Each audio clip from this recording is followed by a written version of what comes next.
Bonjour et bienvenue à tous pour cette première conférence de l'après-midi de notre rencontre d'affaires consacrée à la franchise et plus particulièrement à la mise en relation entre enseignes et porteurs de projets. Alors cet après-midi, nous allons nous intéresser au choix de son enseigne, un choix qui peut paraître parfois cornélien dans cet aquarium géant où cohabitent des milliers d'enseignes plus ou moins connues, plus ou moins performantes. Mais c'est aussi un processus mutuel de recrutement entre l'enseigne et un futur entrepreneur. Alors, nous avons tenté avec nos experts de décrypter les critères essentiels à prendre en compte non seulement pour bien identifier son réseau, mais aussi tenter de vous partager les éléments clés à analyser avant de vous lancer en franchise. Et j'espère que vous pourrez en tirer de bons enseignements dans le cadre de cette conférence. Alors aujourd'hui, j'ai le plaisir d'avoir à mes côtés 4 experts franco-suisses qui vont échanger sur cette thématique. Je vous rappelle que la conférence est enregistrée, que vous aurez donc la possibilité de la revisionner et de la partager et que vous pouvez tout au long de cette conférence poser vos questions en live dans la chat box qui s'affiche en bas de votre écran. Alors, je vous propose que nous démarrions par un tour de table. Je vais vous présenter aujourd'hui nos quatre intervenants. Vous voyez à l'écran. Alors, tout d'abord, Madame Rose-Marie Mons. Bonjour Rose-Marie, bienvenue, merci beaucoup. Vous êtes Bonjour. directrice du développement et de l'animation du réseau de la Fédération française de la franchise. Je crois que vous avez fait une grande partie de votre carrière au sein de la fédération, après un passage notamment chez Midas pendant une douzaine d'années. Nous avons Monsieur Marc Hassler. Donc, Monsieur Marc Hassler est suisse. C'est le directeur pour la Suisse de la Suisse romande de Suisse Distribution, qui est anciennement la fédération suisse de la franchise et qui est actuellement la fédération qui chapeaute les réseaux de distribution sur la zone suisse, aussi bien qui concerne la franchise, la licence et la distribution au sens large. Pardon. Et M. Marc Hassler est également avocat. J'ai également le plaisir d'accueillir M. Eric Lin. Bonjour Monsieur Lin. Bonjour. Vous êtes directeur agence de l'enseigne Hominstead, qui est spécialisée en service à la personne. Vous êtes un ancien franchisé. Vous avez fait une partie de votre carrière dans le marketing dans des grandes multinationales avant de vous lancer dans l'aventure entrepreneuriale de la franchise. Je crois qu'en 2013, vous avez lancé une première franchise dans le secteur de la santé. Et puis, vous avez récemment donc intégré le groupe Hominstead pour participer à son développement. Et puis, pour finir, j'ai Monsieur Abou. Bonjour, Monsieur Bernard Abou. Vous êtes le directeur général du groupe Aviva et Elton. Ce sont 2 enseignes de cuisine. Vous êtes présent depuis plus de 20 ans en France avec une centaine de magasins. Je crois que vous allez ouvrir votre 100e boutique très, très prochainement. Et puis, vous êtes naturellement le cofondateur, je crois, avec votre frère, avec lequel vous avez développé activement donc ces premiers magasins en franchise en 2003. Et donc, vous allez tous les 4 nous partager votre expérience et plus particulièrement nous aider à décrypter le modus operandi du choix de son enseigne. Alors, je vous propose de démarrer avec vous, Rose-Marie. La franchise, c'est une opportunité professionnelle qui est très attrayante. On a bien compris, c'est souvent un cap dans une carrière professionnelle. Mais comment et pourquoi choisir telle ou telle enseigne? C'est une vaste question. Je ne veux pas prétendre pouvoir répondre à cette question à la place des porteurs de projets. Comme vous l'avez dit, c'est une aventure importante, ou en tout cas, c'est souvent un tournant important dans la vie des futurs franchisés, puisque, en tout cas, les statistiques françaises nous disent que 3/4 des franchisés sont d'anciens salariés. Donc, on est vraiment sur un profil de porteurs de projets qui sont en reconversion professionnelle, qui entament une deuxième vie professionnelle et qui ont envie de devenir entrepreneurs et pour qui la franchise est une solution. Je ne veux pas dire qui s'impose, ce n'est pas du tout ça, mais en tout cas une solution qui se regarde et qui se regarde de près. Après, une fois qu'on a dit ça, effectivement, si je me place sur le marché français, il y a presque 2000 enseignes répertoriées qui proposent des concepts en franchise. Et comme le titre l'indique, c'est presque impossible de trouver son épingle dans cette botte de foin. Ceci étant, moi, je pense que la première démarche à avoir, c'est une démarche, j'allais dire presque d'introspection et d'évaluation de ses compétences et de ses appétences. C'est vrai qu'on est souvent attiré, ou on pourrait être attiré par, j'allais dire, la marque, l'enseigne parce qu'elle vous plaît, par une pseudo-rentabilité qu'on vous fait miroiter en disant mais là, ouais, ça marche du tonnerre, donc forcément, si j'investis là-dedans, ça va marcher.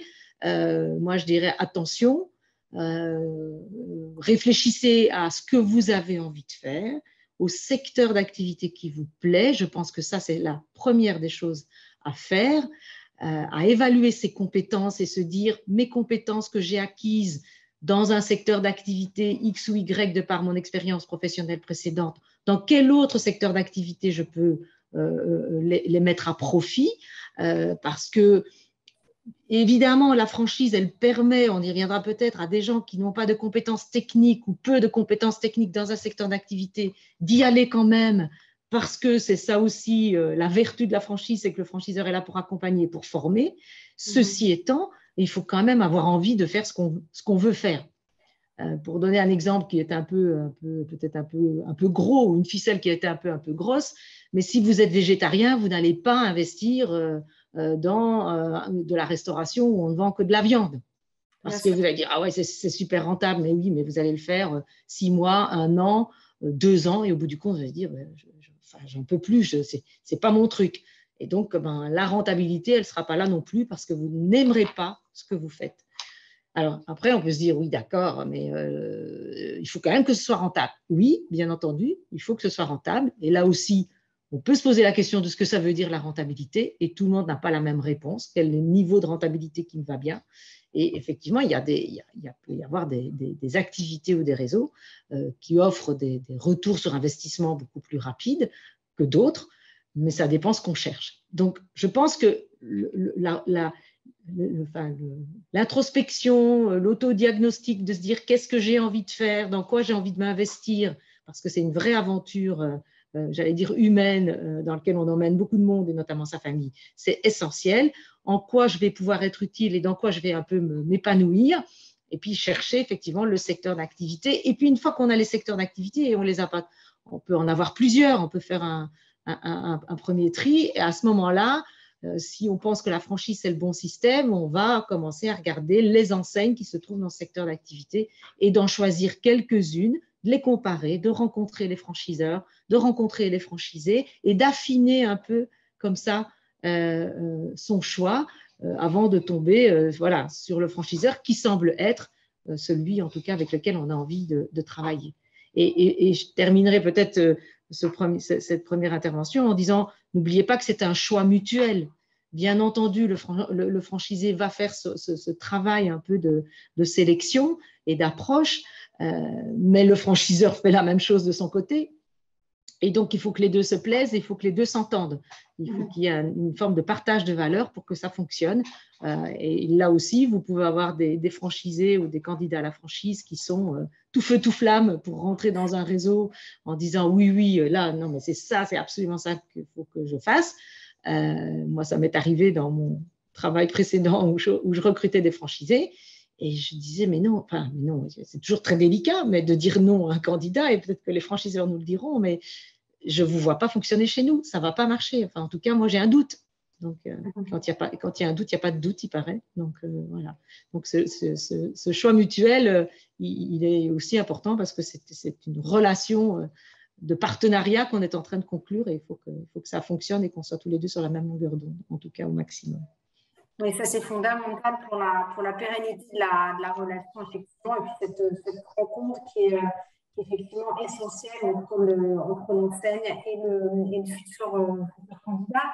Alors c'est vrai qu'on l'a évoqué, hein, la franchise, elle a une proposition très forte, hein. Il y a plus de 2000 enseignes avec des concepts voilà, qui font plus ou moins leur preuve. Alors, comment on peut identifier justement aujourd'hui les secteurs qui sont porteurs, ceux qui ont plus particulièrement le vent en poupe dans un contexte aussi assez inédit hein, depuis un an et demi, et peut-être que ce serait intéressant en complément d'avoir aussi le regard de marque sur le marché suisse. Qu'est-ce qui fonctionne alors Rosemary sur le marché français et puis Marc, après, si vous pourriez compléter sur le marché suisse.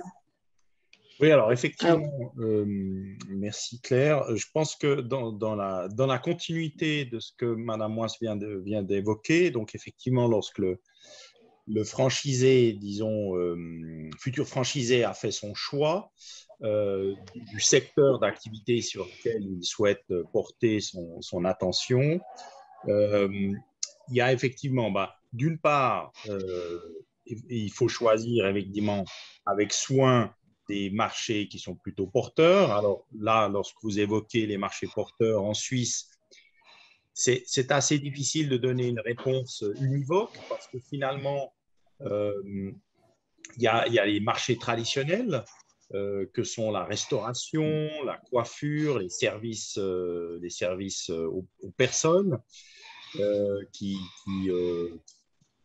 dirais, qui ont leur succès et leurs échecs. Hein. On pense en Suisse à des succès comme McDonald's qui marchent bien depuis des décennies en Suisse, et puis d'autres enseignes américaines qui sont venues en Suisse s'installer et qui sont reparties assez rapidement, qui maintenant viennent font un nouvel essai comme Five Guys ou d'autres enseignes de ce type-là, donc au KFC par exemple. Donc on voit que finalement c'est assez difficile à mon avis de dire il y a un secteur en particulier qui peut cartonner. Au final, je dirais que la franchise suit un petit peu les grandes tendances du marché, c'est-à-dire par exemple tout ce qui est bio, tout ce qui est health food par exemple, ça évidemment, ça a tendance à marcher relativement bien. Des services, il y a des marchés, Home Instead en est l'exemple, hein, des marchés par exemple pour les personnes âgées, évidemment, avec le vieillissement de la population. Donc ça, c'est typiquement un secteur qui est plutôt en expansion. Mais je dirais, plus généralement, je pense que le futur franchisé doit aussi regarder plus particulièrement, je dirais peut-être le niveau de maturité de la franchise sur son propre marché, sur le marché indigène où elle se trouve, où elle est active, se renseigner. Ici, on parlera essentiellement de la France, mais ça peut être évidemment n'importe quel autre pays ou région même, de voir comment cette franchise se développe ou s'est développée en France, quel est son niveau de maturité, c'est-à-dire où en est-elle au niveau de son développement. Est-ce qu'elle vient de se lancer? Est-ce qu'elle a 1 année, 2 ans? Ou est-ce que c'est une franchise déjà bien établie avec de nombreux points de vente et qui a donc une certaine expérience et une certaine réussite sur son propre marché? Après, on verra si ce succès peut être transposé sur un autre pays comme la Suisse. Ça, c'est une autre question. Mais évidemment, déjà voir si dans son propre marché, l'enseigne fonctionne plutôt bien ou au contraire, est-ce qu'elle a déjà, apparemment en tout cas, des difficultés. Donc ça, c'est déjà, je pense, un point essentiel, quel que soit finalement le secteur d'activité sur lequel elle est active. L'autre question qui vient subsidiaire, à mon avis, et qui s'enchaîne avec la première, c'est de savoir si cette enseigne a déjà connu une expansion à l'international. Ça me paraît très important parce que souvent, on constate que des enseignes qui ne sont actives que sur un périmètre déterminé, sur leur propre région, ont peut-être effectivement une très bonne connaissance de ce qui se fait, ici je parle de la France évidemment, mais sur leur marché indigène, mais ils connaissent rien, en quelque sorte, à des démarches à l'étranger. Et ça, c'est quand même un point, à mon avis, assez essentiel, parce que pour se développer à l'international, il faut mettre des moyens, il faut être ouvert d'esprit sur des idées différentes, sur des process qui peuvent différer, des organismes publics, etc. Donc, il faut avoir une certaine ouverture d'esprit. Il faut aussi mettre un certain nombre de moyens, aussi bien humains que financiers, pour accompagner ce développement. Donc, une enseigne qui a déjà connu une expansion dans d'autres pays montre effectivement qu'elle aura aussi la possibilité d'investir le marché suisse. Donc ça, c'est effectivement un premier signal positif pour pénétrer le marché suisse. Je voudrais juste revenir avec vous, merci Marc, avec Rosemary. Donc juste pour finir un peu, parce que je pense que c'est intéressant peut-être de détecter un petit peu les tendances aussi du marché français, d'autant que vous avez bientôt votre salon qui démarre à la fin du mois. Là, justement, est-ce qu'il y a beaucoup de nouvelles enseignes qui sont apparues dans ce phénomène un petit peu de crise, certaines qui ont effectivement disparu en fait, tous les ans, j'imagine qu'il y a un turnover naturellement des enseignants. Oui, il y a toujours des enseignes qui apparaissent et des enseignes qui disparaissent, effectivement. Jusqu'à l'année dernière, on était plutôt dans une tendance positive, puisque celles qui apparaissaient étaient plus nombreuses que celles qui disparaissaient. En 2019, on a subi une légère baisse en nombre d'enseignes, et le nombre de franchisés était plus ou moins stable. Par contre, on a perdu du chiffre d'affaires, ce qui se comprend tout à fait, mais malgré tout, on a malgré tout assez limité la casse, puisque le chiffre d'affaires global, toute enseigne et tout réseau confondu sur la France, a baissé de 6%. Donc, vous voyez, par rapport à la pandémie et la catastrophe que ça a pu être pour certains, c'est finalement plutôt limité, on a plutôt limité la casse. Alors après, quelles enseignes? On a toujours des phénomènes de mode qui s'installent, et plus ou moins durablement.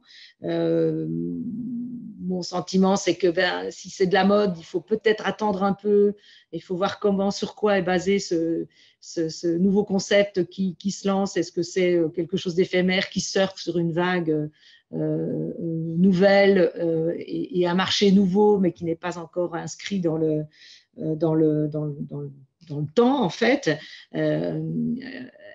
ou est-ce que c'est effectivement quelque chose qui a un vrai fondement? Alors, je pourrais te donner deux exemples. On a vu il y a quelques années maintenant fleurir, c'est même plus que ça, tous les concepts de cigarettes électroniques. Alors là, le salon de la franchise dont vous parlez est un bon curseur pour nous, pour voir les nouveautés et les nouveaux réseaux qui s'installent. Et on avait 15 enseignes différentes qui faisaient de la cigarette électronique. Bon.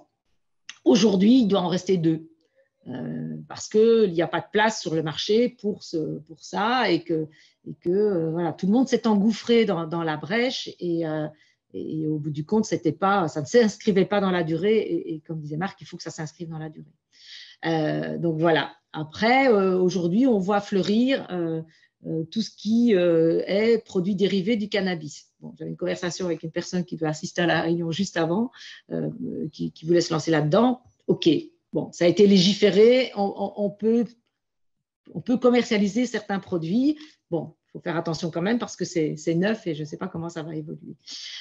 Par contre, des choses qui me semblent à moi peut-être plus tangibles et plus solides, et qui ont beaucoup émergé avec la crise et les nouvelles manières de fonctionner, c'est tout ce qui touche la mobilité et notamment le vélo. Alors, en France, là maintenant, tout le monde s'est mis au vélo. Les centres-villes passent à 30 km/h, les parkings c'est difficile de circuler. Et donc, on est en train d'exploser au niveau de cette mobilité. Sans citer de marque, Decathlon, ses rayons sont dévastés, il n'y a plus moyen de trouver un vélo. Enfin bon, voilà. Donc, il y a des loueurs de vélos, il y a des fabricants de vélos, toutes gammes confondues, il y a des réparateurs de vélos, il y a donc du service qui vient se mettre autour de ça. Donc là, je pense qu'il y a, alors, comme toujours, il va y avoir je ne sais pas, une centaine d'intervenants et puis ça va se réduire à peut-être une vingtaine d'ici quelques années.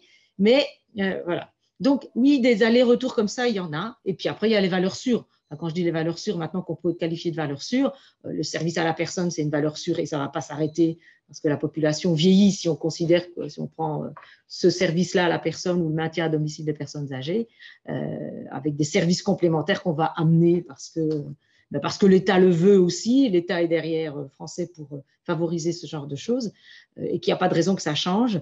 Donc les services, la restauration, ben voilà, je veux dire, il y aura toujours, on ira toujours au restaurant. Il y aura de plus en plus de fast-food qui va prendre des formes différentes. On parle de fast casual, enfin voilà, avec des produits qui émergent là aussi. Et puis c'est aussi une question d'étude de marché. À un moment donné, on faisait énorme. Il y a eu plein d'enseignes de sushis qui se sont mises voilà, à éclore partout. OK, à Paris, le sushi, vous pouvez en avoir un toutes les 3 rues, mais dans des petites villes de 50 000 habitants, il ne faut pas 15 magasins de sushi. Ce n'est pas possible. Autant on peut avoir peut-être une dizaine de pizzerias, mais on ne peut pas avoir une dizaine de sushis parce que voilà, la consommation n'est pas là pour ça. Donc, il faut être prudent aussi. Ça ne veut pas dire qu'il ne faut pas faire du sushi, mais ça dépend où il faut. Enfin, il faut faire attention où on le fait. Donc, voilà un peu ce que je peux dire. Et puis, on a vu par contre aussi dans la grande distribution alimentaire ou la distribution alimentaire fleurir énormément de marques de proximité parce que là aussi, c'est une vraie tendance. Les hyper fonctionnent moins bien. Les magasins de distribution alimentaire de proximité fonctionnent et fonctionnent de mieux en mieux. Avec des magasins qui sont ouverts 7 jours sur 7, le dimanche, avec des distributeurs automatiques, avec le bio, avec le vrac. Enfin voilà, on décline un peu cette distribution alimentaire de toutes les façons. Et je pense que là aussi, ça va perdurer. Et puis après, mais là, je laisserai Bernard en parler parce que lui, il est mieux placé pour ça. Mais on a des secteurs comme la cuisine qui sont des secteurs qui existent depuis Mathusalem. Enfin, je ne sais pas si on peut dire ça comme ça, mais depuis très longtemps. Mais avec un marché français qui n'est pas encore mature, qui n'est pas encore saturé, où il y a encore du potentiel puisque les Français ne changent pas tellement souvent de cuisine. Donc, il y a encore de la place. Voilà. Oui, c'est très juste. Et puis, on le voit d'ailleurs, nous, aujourd'hui, même à la Chambre de commerce, on est beaucoup sollicité par les cuisinistes pour un déploiement sur la Suisse. Donc, effectivement, c'est vraiment un secteur qui a gagné pendant cette crise. Je pense que monsieur Abou, vous pourrez peut-être en témoigner, à moins que vous vouliez tout de suite peut-être rebondir sur ce sujet-là. Ben, écoutez, oui, je veux bien rebondir, comme ça on prend justement la balle au bon. Oui, effectivement, on est, comme j'aime bien le dire, on est un peu les chanceux de cette vilaine farce, de cette pandémie que nous avons ici en Europe et dans le monde tous subi. Le monde de l'ameublement et en particulier le monde de la cuisine a cru énormément. Les Français, je parle pour les Français, étant confinés chez eux, se sont aperçus qu'ils pouvaient améliorer leur intérieur. Et c'est le gagnant, c'est la cuisine. Et le deuxième gagnant, c'est la piscine, pour ceux qui ont des villas. D'accord. Donc, et effectivement, nous depuis 15 ans, nos entreprises grandissent. Mais notre croissance, par rapport à N-2, j'ai fait les comptes en rentrant de vacances, par rapport à N-2, nous avons cru en 2 ans. J'ai voulu me comparer à N-2 et pas à N-1. Parce qu'en N-1, nous avons subitement fermé nos entreprises. Donc, j'ai voulu me comparer à N-2 et nous avons eu une croissance de 41%. D'accord. Donc, ce qui est énorme. On a eu à périmètre constant 21% de croissance. D'accord. Donc, alors, je ne suis pas le seul. Mes confrères, pour la plupart d'entre eux, pas tous, mais la plupart d'entre eux ont cru énormément aussi. Donc, effectivement, on s'en est bien sorti. On a eu cette chance-là. Contrairement peut-être aux personnes qui ont des salles de sport ou autres, eux, on était carrément totalement fermés. Nous, on a été plus ou moins permis. Il a fallu aussi qu'on réagisse devant le premier confinement où les clients n'étaient plus permis d'être dehors et encore moins de rentrer dans nos magasins. Seul l'alimentaire pouvait accepter à des heures précises les consommateurs. Nous, dans la cuisine, on était interdits. Donc, on n'était pas permis. Donc, il a fallu qu'on puisse agir et réagir et on a développé précipitamment le digital. C'était en cours. On avait prévu de le faire sur 2 ans ou 3 ans. En fait, on l'a fait l'an dernier. Et du coup, maintenant, on s'améliore, mais on a inversé nos plans d'action et c'est grâce à ça qu'on s'en est sorti aussi. Ça a été très important. Et aussi, les porteurs de projets se sont multipliés. C'est-à-dire que les consommateurs, les cadres étant enfermés chez eux à ne pas pouvoir sortir, se sont aussi posé des questions sur leur avenir. Et ils sont, pour la plupart d'entre eux, et peut-être que Rosemary pourra m'en dire un peu plus, parce qu'elle a l'ensemble, elle, des franchiseurs, j'ai rencontré beaucoup d'hommes et de femmes aussi, qui se sont posé la question, est-ce que je vais reprendre mon travail? Est-ce que je vais retourner dans mon entreprise? Est-ce que j'ai envie de faire ça? J'ai 45 ans, j'ai 40, j'ai 50 ans. Est-ce que c'est ce que je veux sur les 10 ans qui viennent ou pas? Donc, c'est comme ça qu'on a rencontré beaucoup de porteurs de projets. Et c'est comme ça que nous avons eu une croissance aussi en termes de développement assez importante. Donc, ça a été notre réussite là-dessus.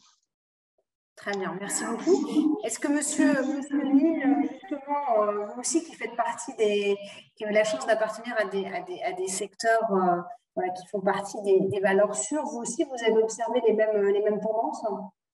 Alors, absolument, merci Claire de me passer la parole. Je confirme ce que dit monsieur Abou. C'est vrai que selon les secteurs, alors le sien, en effet, a finalement peut-être tiré son épingle du jeu de cette pandémie. C'est clair que les services à la personne, c'est exactement pareil. Vous avez encore moins de personnes qui souhaitent aller en maison de retraite, pour utiliser un terme générique, ou EHPAD en France ou EMS en Suisse. Et donc, en effet, les personnes âgées souhaitent rester de plus en plus chez eux. Et donc, c'est clair, en tout cas, que cette pandémie a plutôt en fait contribué à un développement également dans notre secteur d'activité. Merci beaucoup. Alors, je vous propose de revenir à d'autres aspects. Justement, quand on se place du point de vue des candidats et qu'on essaie de construire ce projet, presque ce projet de vie finalement, parce que comme vous disiez, monsieur Abou, qui arrive peut-être en deuxième partie de carrière professionnelle, quels sont les points de vigilance à observer pour les candidats? Comment on peut sécuriser son projet? J'aimerais bien que Rosemary et peut-être Marc, vous puissiez donner votre point de vue là-dessus, point de vue d'abord sur le marché français, puis du point de vue du marché suisse. Alors, comment on peut sécuriser son projet en l'étudiant et en l'étudiant de manière sérieuse? On l'a dit tout à l'heure, ça passe forcément par les rencontres de franchiseurs qui doivent en principe être d'une grande transparence sur la manière dont fonctionne leur réseau et donner toutes les indications nécessaires aux franchisés, aux candidats pour qu'ils puissent étudier son dossier. Pour l'aider là-dessus, il y a une loi en France qui s'appelle la loi Doubin, enfin communément qu'on appelle la loi Doubin, qui est inscrite au Code de commerce aujourd'hui et qui impose aux franchiseurs de donner ce qu'on appelle un document d'information précontractuelle, le DIP dans notre jargon, que vous connaissez, et qui reprend beaucoup d'informations sur l'entreprise du franchiseur, que ce soit des informations de marché, des informations bancaires, des bilans financiers du franchiseur, la taille du réseau, les franchisés qui en font partie, etc. Et ça est annexé à ce DIP. Il y aura un contrat de franchise type que le franchisé va bientôt, bien sûr, pouvoir lire avant de signer et de s'engager. Donc, l'étude, elle se fait comme ça et elle permet d'avoir pas mal de renseignements. Mais il y a aussi un point, à mon avis, important, il y a un passage important, c'est la rencontre avec les franchisés du réseau. Le franchiseur va bien sûr, en toute logique, même s'il reste le plus objectif possible vu de sa porte, va quand même vanter les mérites de son enseigne. Les franchisés sont sur le terrain et dans ce DIP se trouvent toutes les coordonnées des franchisés. Et il faut aller voir les franchisés, les rencontrer physiquement ou par téléphone pour voir si on peut comparer, je dirais, la vision du franchiseur et du franchisé et pour avoir une vision opérationnelle avec un franchisé qui peut très bien dire tout ça c'est très bien, voilà ce qui se passe bien dans mon réseau et voilà là où le franchiseur peut s'améliorer parce que bien entendu rien n'est jamais 100% blanc, il y a toujours des choses qui restent à développer ou à améliorer et le franchiseur en est bien conscient bien entendu. Donc on a le franchiseur, on a le franchisé, on a le DIP, on a le contrat, on a tout ça. de plus en plus, je ne sais pas si c'est le cas chez nos témoins franchiseurs, mais moi j'observe que de très nombreux réseaux demandent, voire imposent aux franchisés de faire des stages de découverte ou des stages d'immersion chez un franchisé ou idéalement ou dans une succursale pour que ce candidat à la franchise puisse prendre conscience du métier ou du nouveau métier qu'il va exercer de l'intérieur. Parce que de l'extérieur, ça semble parfois très sympa, très fun, voilà.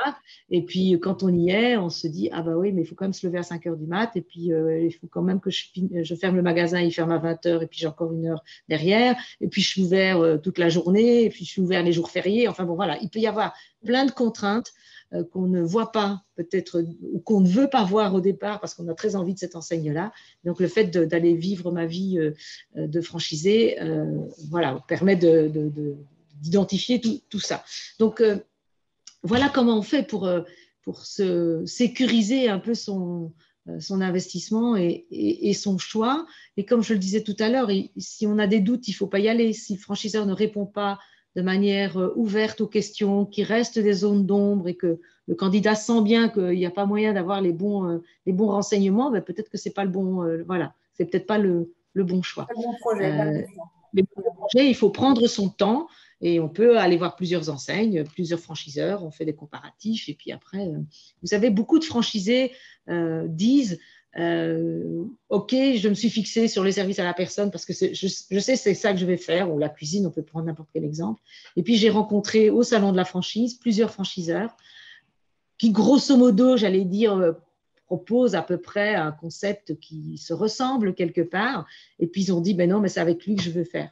Et je veux faire avec lui parce que c'est une question de feeling.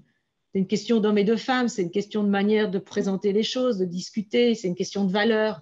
Et on va dire, bah oui, lui, mon projet, je le reconnais dans le projet du franchiseur, donc je pense qu'on va faire un bon bout de chemin ensemble et on va bien travailler ensemble. Donc il y a aussi ça qu'il faut prendre en compte au-delà de tout l'aspect, j'allais dire factuel, objectif, chiffres, etc. qu'on peut glaner. C'est la même chose, Marc, aussi sur le marché suisse? Alors, pour répondre à votre question, pas tout à fait. Dans le sens où en Suisse, tout ce qui a trait à la franchise n'est pas réglementé. On ne trouve pas trace de la notion de franchise dans aucune législation suisse, en tout cas pour l'heure, ce qui signifie finalement qu'il y a une grande liberté d'action de part et d'autre, donc dans les négociations entre le franchisé, le futur franchisé et le franchiseur. Ça ne signifie pas pour autant que c'est le Far West, hein, donc on peut faire ce qu'on veut, mais je dirais d'une façon plus générale, en Suisse, on connaît cette notion jurisprudentielle qui est la responsabilité précontractuelle, on appelle aussi culpa in contraendo. Ça veut dire qu'effectivement, les parties doivent faire preuve de bonne foi dans leurs relations avant, en particulier, la signature d'un contrat de franchise. Donc, on n'a pas de contraintes précises en Suisse en disant il faut soumettre tel ou tel document dans un certain délai, etc. Mais il est évident que si, par hypothèse, le franchiseur transmet des documents qui sont intentionnellement faussés, notamment, par exemple, pour les chiffres, donc un business plan qui soumettrait, qui est totalement réaliste, et ceci de façon délibérée, là, éventuellement, il pourrait par la suite être considéré comme responsable si évidemment ces résultats ne sont pas du tout atteints. Donc, il y a quand même une responsabilité, si vous voulez, qui est générale, qui n'est pas propre à la franchise, qui est en réalité commune à toutes les négociations entre parties, quel que soit le type d'activité et le type de contrat. Ça, c'est peut-être le premier point à relever. D'une façon plus générale, effectivement, l'aspect humain, Rosemary en a parlé, ça c'est évident. Moi, je pense aussi ce qui est important lorsque, encore une fois, on parle ici des relations entre la France et la Suisse. Lorsque vous avez une enseigne française qui veut venir en Suisse, Il faut aussi toujours se poser la question, et c'est un petit peu déjà ce que j'ai évoqué tout à l'heure, c'est est-ce que l'enseigne vient par pur opportunisme ou est-ce que c'est une démarche véritablement délibérée?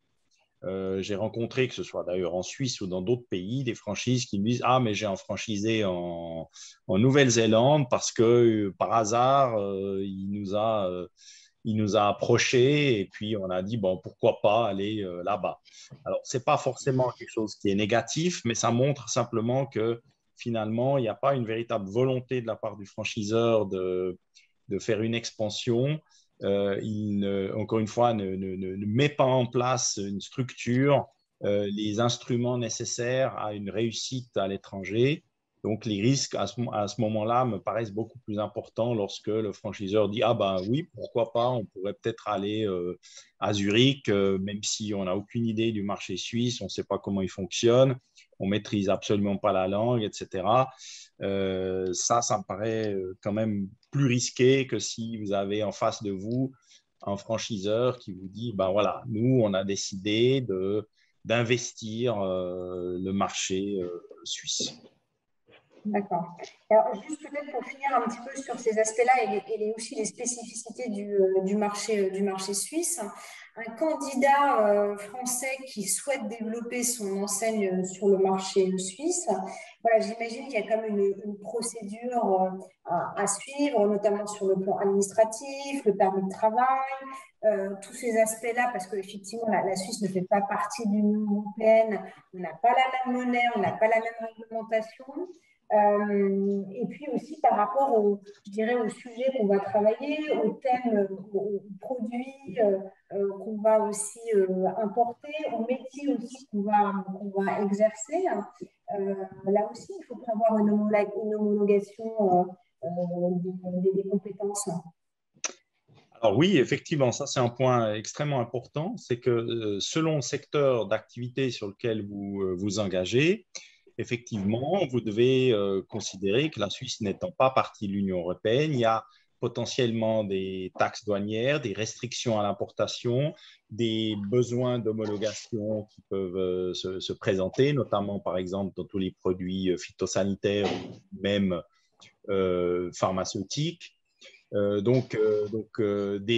étiquetages qui doivent être différents que ceux de l'Union européenne. Donc, il y a un véritable passage de frontières qui doit se faire avec des conséquences au niveau de la TVA aussi, etc. Donc, effectivement, ça, c'est aussi un aspect important dans le choix de l'enseigne que vous allez faire, enfin, que le porteur de projet va faire, c'est de se renseigner si potentiellement il y a des restrictions qui pourraient impacter son modèle d'affaires.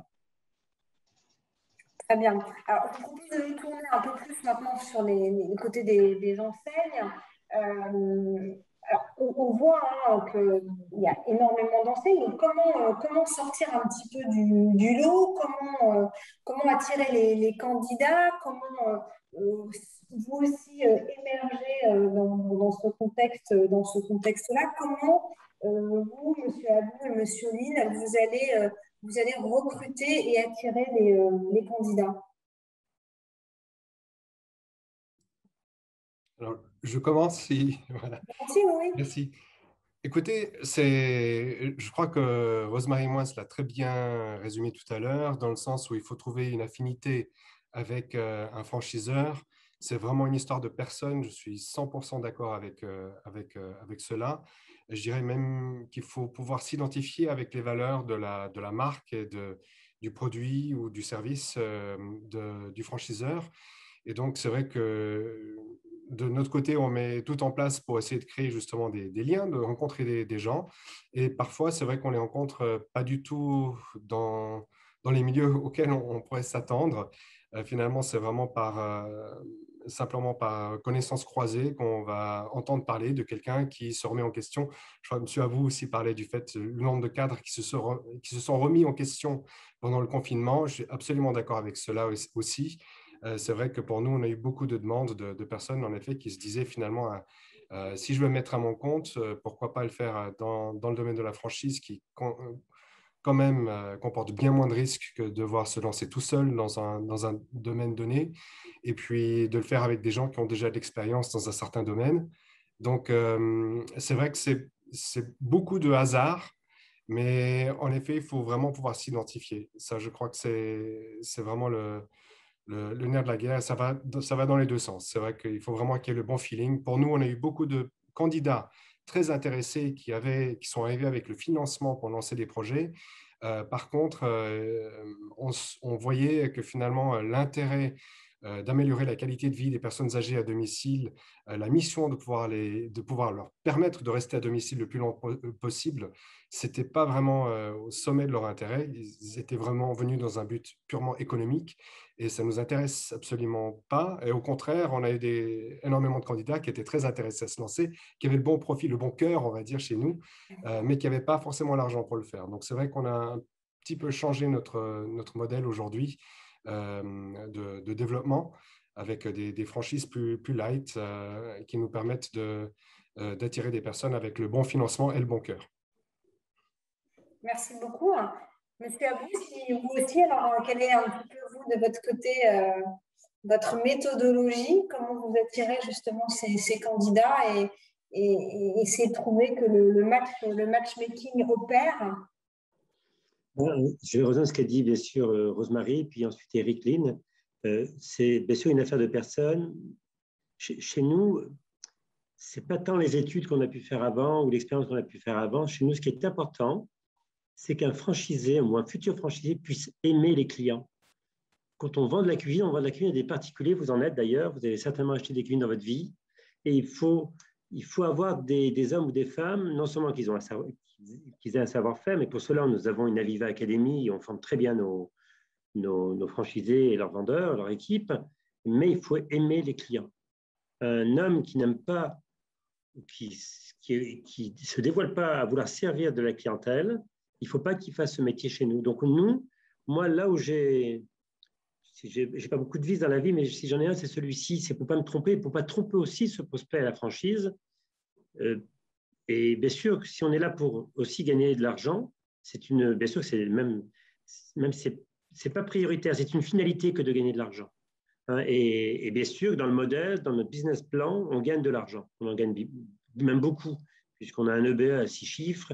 Mais pour ce faire et réussir, il faut avoir des hommes ou des femmes qui veulent servir les clients sur un marché très porteur. Parce que notre marché, dans la cuisine, dans les services à la personne, je sais qu'aussi, il y a un marché assez important.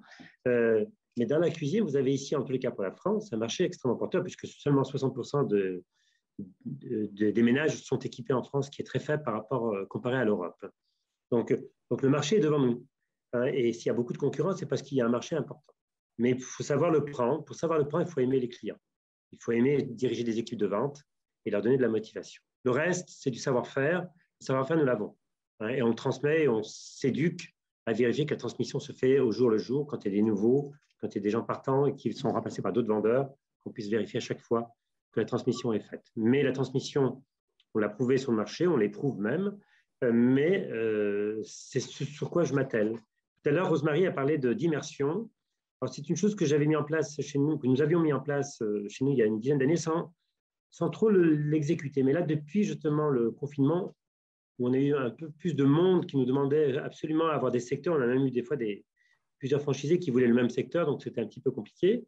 Et donc, on a fait de l'immersion, d'une part pour savoir si le futur franchisé allait se plaire, mais d'autre part, si nous, on allait pouvoir se plaire avec eux. Et c'est important, je le disais tout à l'heure dans une réunion précédente, c'est important de savoir que même si on ne se voit pas tous les jours avec un franchisé, qu'on est bien ensemble. On est bien ensemble, même si on ne le voit qu'une seule fois par an ou 2 fois par an, ou un petit peu plus pour les équipes d'animation, il faut savoir qu'on a besoin de se plaire ensemble parce qu'on passe beaucoup de notre temps au travail. Il faut que ce soit pas seulement rémunérateur, il faut que ce soit aussi agréable. C'est ce qui fait que les affaires sont rentables aussi après. Voilà. Ma façon de procéder, elle est là, elle est très simple d'ailleurs. Elle est très très simple, elle est dans la motivation à vouloir servir le particulier.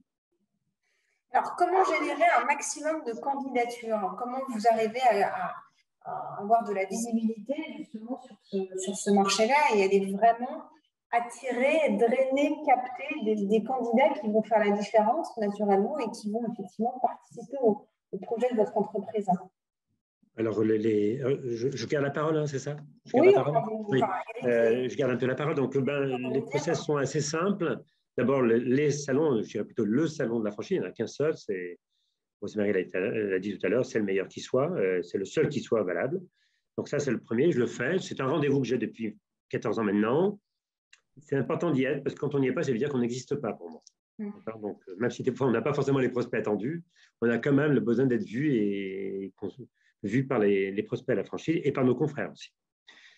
Ensuite, il y a la communication, c'est des journaux spécialisés. Et là-dessus, nous avons des budgets assez importants.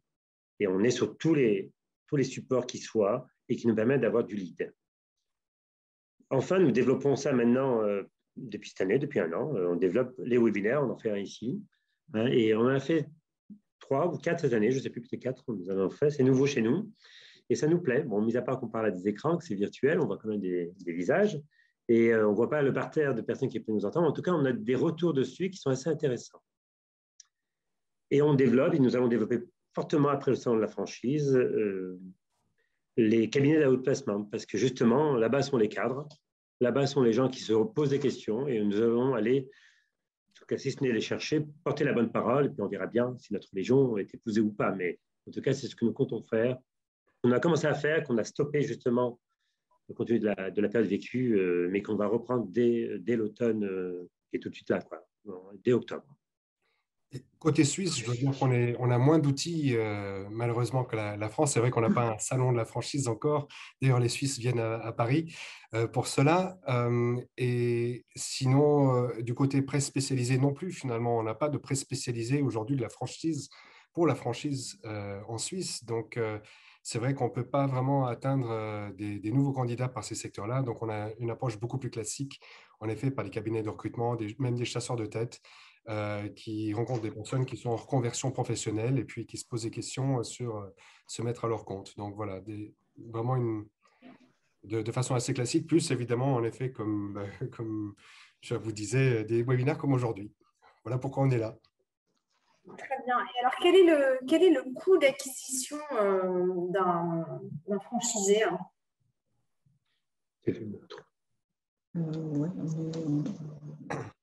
Vous pouvez répondre à cette question, ça reste. J'imagine que pour 100 candidats entrants, évidemment, on n'a pas toujours 100 candidats qualifiés, donc ça nécessite quand même de mettre en place des moyens. Voilà, quel est un peu le retour sur investissement justement de toutes les actions que vous mettez en place? Aujourd'hui, ce n'est pas quelque chose que pourtant on monitore beaucoup de choses normalement dans les secteurs de la franchise. Ça, ce n'est pas quelque chose pour lequel aujourd'hui nous avons chez nous un chiffre. Mais je dirais que quel que soit le prix, ce sera certainement moins cher que de faire un mauvais choix. Donc, c'est vrai que on met le paquet pour en effet choisir les bonnes personnes parce que voilà, il n'y a rien de pire que de démarrer avec quelqu'un qui, après 3 mois, on se rend compte ça va pas tourner et qu'il faut faire marche arrière. Je crois que Maître Pélenchon en a parlé ce matin. C'est pas pour rien que les contrats dans le domaine de la franchise sont en effet stricts. Moi, j'entendais en Suisse, on parle de contrats léonins, du latal du lion, les contrats du lion. Donc, en effet, des contrats qui sont extrêmement rigides et c'est pour une bonne raison. Et c'est vrai que quand j'étais du côté franchisé, j'avais un peu peur. D'ailleurs, c'est là où j'ai rencontré M. Hasler en 2013, où je suis allé lui montrer mon contrat, lui demander si c'était normal. Donc ça, je pense qu'il faut demander un conseil juridique quand un franchisé a un nouveau contrat. Mais je comprenais en fait, si on ne réglemente pas ces choses-là, notamment les clauses de sortie sont extrêmement importantes et il faut pouvoir les rigidifier dès le départ au cas où les choses se passent mal. Très bien. Moi, j'avais une question peut-être qui vous concerne un peu tous les 4, justement pour voilà, incontournable sujet du Covid. Quel impact ça a eu? Alors, Rosemary, on a discuté un petit peu en préambule. Quel impact ça a eu plus sur le choix, je dirais, de l'enseigne et comment, lorsqu'on est candidat, on peut s'enquérir auprès de son futur réseau de tous les impacts que la crise a engendrés. J'imagine que les candidats sont plus attentifs, sont peut-être plus exigeants aux conditions nouvelles, d'ailleurs, que ce soit même les conditions sanitaires dans les magasins, ce sont des gens qui sont beaucoup au contact de personnes. Comment est régulé tout ça?